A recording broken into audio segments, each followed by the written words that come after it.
Jr. ay hindi po kasama sa kasong kinakaharap po ngayon ni dating Pangulong Duterte. So kung ano po ang naging desisyon ng ICC, hayaan na lang po natin. Vice President Sara Duterte said that if she were president, she wouldn't have the former SOJ as the ombudsman. What's the palace's take on this? Nagkataon po hindi siya po ang presidente. So mahirap pong sagutin ang isang pangarap na hindi mangyayari sa ngayon. Pero ang alam po natin, the president thinks well, knows better. Sa ngayon po, lahat po ng mga magagandang suwestyon para po ma-recover natin ang mga nasasabing nanakaw na pondo ng bayan at para mapanagot, ang dapat mapanagot ay bukas po ang Pangulo ang administrasyon patungkol po dyan. Next question, Maricel Halili, TV5. Magandang hapon po, Yusek. Yusek, may we have Malacanang statement about the decision of the International Criminal Court to reject the appeal of former President Rodrigo Duterte for an interim release. ICC has cited the statement of Vice President Sara Duterte. I think it was about the plan to break FPRRD from the detention cell. Your thoughts on that, ma'am? Unang-una po, uulitin po natin na ang pamahalaang Marcos Jr. ay hindi po kasama sa kasong kinakaharap po ngayon ni dating Pangulong Duterte. So kung ano po ang naging desisyon ng ICC, hayaan na lang po natin ang mga abogado nila at ang mga parties dyan na sila pong gumawa ng aksyon. Pero despite po the considerations cited by the ICC, may mga inilabas pa rin po na statement, for example, si Congressman Pulong saying na it is a political theater to all kidnappers of my father. I will make sure that you will pay for this crime that you have committed. Unang-una po, hindi po dapat tayo mabuhay sa mga pagbabanta. Tayo po ay nasa sinasabing civilized society at wala po tayo sa isang barbaric world. So dapat po tayong tumugon kung ano po ang rule of law at hindi po tayo dapat natatakot o lagi na lamang nabubuhay sa pananakot. Ma'am, sorry, pahabol na lang po. Do you see this na parang nag-backfire yung mga statement? Hindi po natin masasabi on our part dahil nasa pag-assess po yan at pag-evaluate po ng mga judges sa ICC. Salamat po, Yusek. Next question, Alvin Baltasar, Radyo Pilipinas. Yusek, good afternoon po. Yusek, anong pong update doon sa request ng Pangulo sa both Congress na sana magkaroon ng additional emergency funds kasi ubos na raw yung quick response fund? Nakausap po mismo natin ang pamunuan ng DBM at according to DBM, kung magkakaroon man at madideplete po ang NDRRM funds, meron pa rin po tayong 12.005 billion sa contingent fund. At kung mauubos man po ang contingent fund dahil sunod-sunod po ang nangyayaring calamity sa ating bansa, maaasahan po natin kung may excess revenue, makakuha po tayo sa unprogrammed appropriations mula sa SAGIP. Pero Yusek, nakapag-usap na po ba si Pangulo sa Kongreso? Sa ngayon po ay wala pa po tayong nadidinig na nakipag-usap ang Pangulo sa Kongreso. Hindi pa po ako nabibigyan ng update patungkol po dyan. Salamat po, Yusek. Next question, Ana Bajo, GMA News Online. Good afternoon, ma'am. Ma'am, may we get an update? Baka lang po meron na po tayong bagong DOJ secretary. Wala pa po sa akin ibinibigay na anumang impormasyon. At kapag meron naman, katulad po nung nangyari nung nakaraan, na ibibigay lang po agad. At kahit wala po tayo dito, ay nagbibigay din po ng update si Secretary Dave Gomez. But ma'am, ano po ba yung mga considerations ni Presidente sa pagpili ng panibagong DOJ secretary? Since nakapag-oath na po kasi si Ombudsman Remulla, wala pa pong kapalit. Katulad pa rin ng paghanap niya ng magagaling na leader at maaasahan na tagapamuno ng Department of Justice. Isang tao may integridad, maaasahan, walang kinakampihan, at fair. Thank you, ma'am. Next question, Clay Pardilla, PTP4. Good morning po, Yusek. The DOH has ordered a 2-day suspension of face-to-face classes in Metro Manila. What is the current situation, health situation po in the country? At ano po ang directives ni Pangulo para hindi na po mag-spread sa iba pang region? Thank you. Opo, nakausap mismo natin ang pamunuan ng DOH at ang sabi po nila, ang ganitong panahon talaga ay nandito po talaga lumalabas ang influenza like illnesses. At sinabi nga po nila, katulad ng panahon ng nakaraan, mas mababa nga po ngayon ng 8%. Pero aasahan pa rin po natin na dahil sa panahon na taglamig at ito ay maaasahan. Pero minabuti po nila na wag na po itong kumalat at nagkaroon po ng health break sa mga eskwelahan at para po hindi na nga po ito humawa or magkahawahan ang mga estudyante. At ito ay magiging paraan na rin para linisin ang mga eskwelahan sa 2 araw para pagpasok ng mga bata ay maaasahan na ito ay safe at malinis na po. Next question, Christian Yusores, DZMM. Magandang hapon po, Yusek. How does the Palace view doon po sa plano ni Ombudsman Remulla na maglabas na ng memorandum this week para tanggalin yung restriction sa access ng publiko sa SALN? Kung ano po ang nararapat at kung ano ang sinasabi ng batas at kung ano ang makakabuti para malabanan ang korupsyon, tatalima naman po ang lahat na nasa Executive Department. But is the President ready po to release his SALN kung may magre-request? Lahat po na nasa Executive Department, handa po. Next question, Ivy Reyes, Billionario. Hi, Yusek. Good afternoon.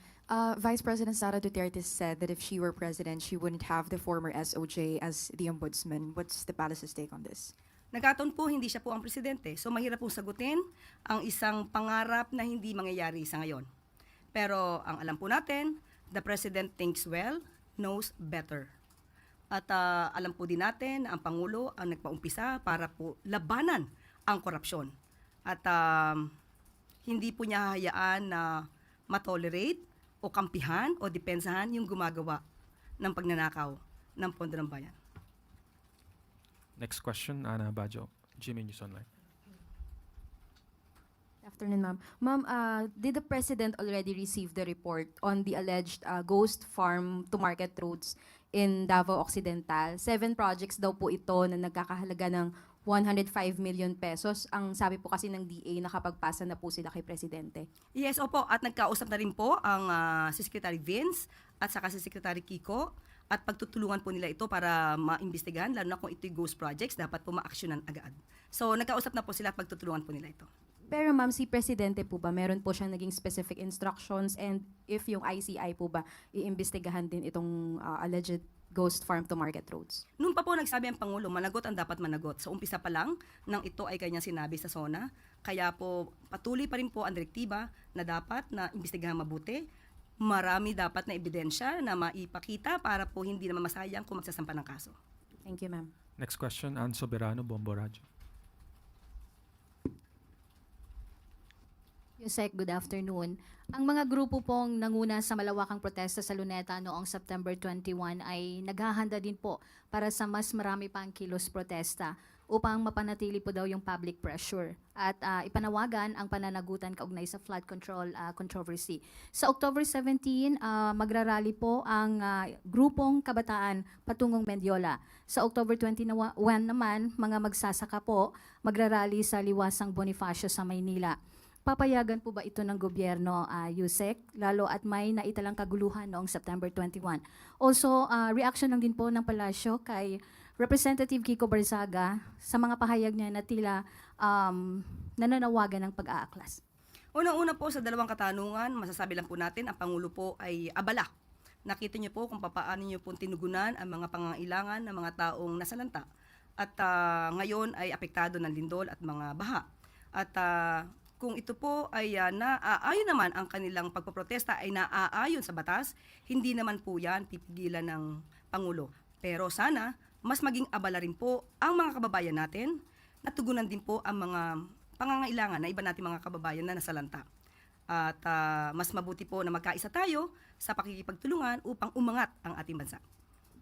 Yun po kay Kiko Barzaga, ma'am. May mensahe po ba? May nakikita po ba ang Malacanang na pananagutan sa mambabatas? Lalo po at ang mga pahayag niya ay parang naghihikayat ng pag-aaklas. Ang tangi lamang pong hiling ng Pangulo ay kung kayo magpoprotesta, dapat naaayon sa batas. Kung hindi po ito naaayon sa batas at kayo pa'y lumalabag na, dapat po siguro kayong kasuhan. Pero ngayon, muli, sasabihin natin, ang Pangulo ay abala sa pagtatrabaho. At kung ano man po ang pamumulitikang ginagawa ng iba, hindi po yan pinapansin sa ngayon ng Pangulo. Isa na lang. Maring kinundi na po ng Amerika ang panibagong agresibong aksyon ng China laban sa mga barko ng Pilipinas sa bahagi ng West Philippine Sea. May pahayag no po ba dito si Pangulong Marcos, ma'am? Okay, nakausap po natin kanina at ayon na rin sa tagubilin ng Pangulo ay nagpahayag na rin po ang Philippine Coast Guard ng mensahe. The Philippine Coast Guard is calling on its Chinese counterpart to observe the rule of law to ensure the safety of all vessels in the West Philippine Sea.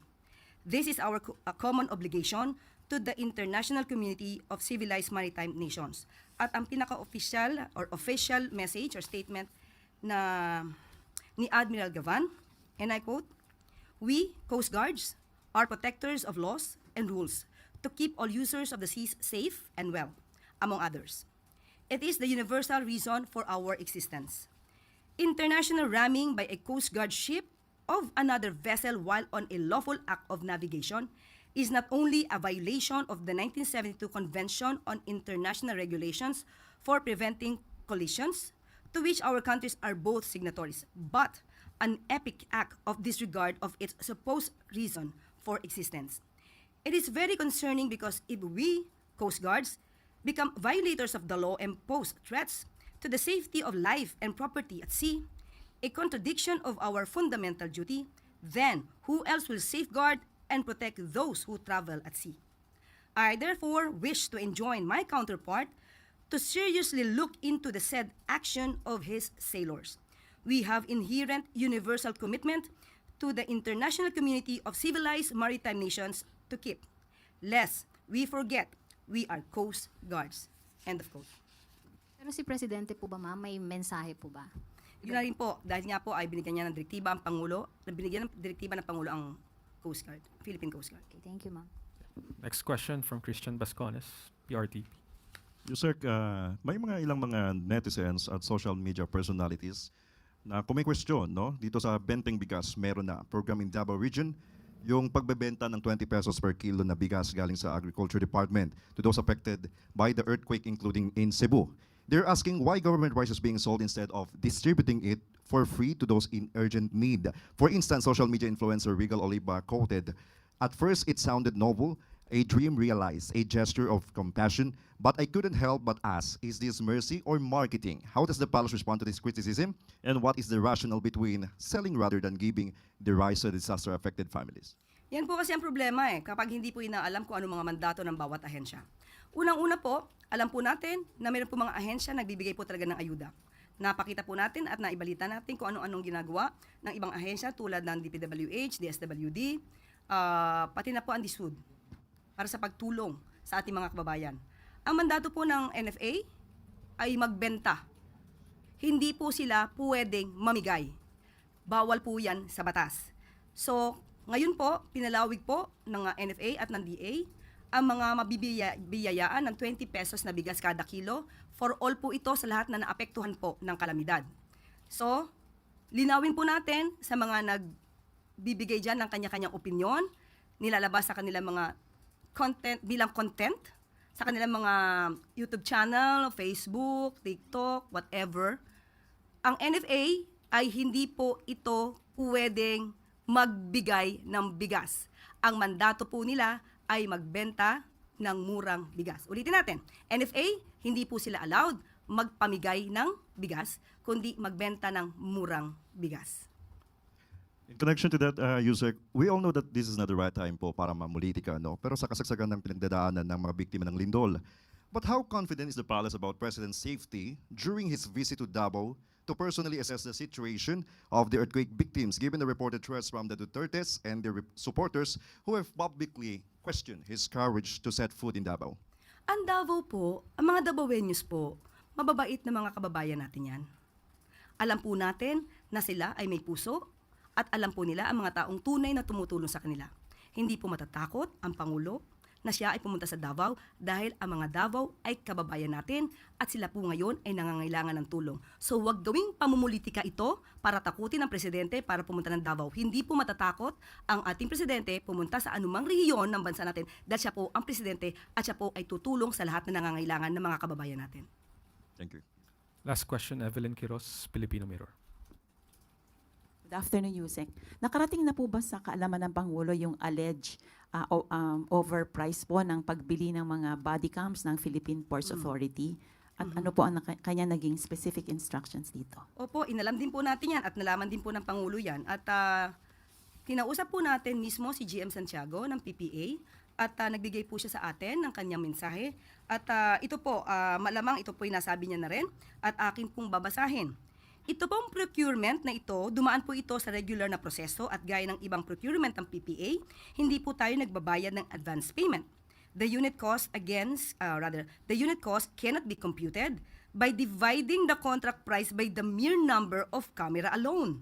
This includes nationwide connectivity, back-end servers, software, training, and system integration. So, ibig sabihin, hindi lang po dapat i-divide yung halaga mismo ng isang camera lamang at hindi pwedeng sa Shopee lang tayo bibili.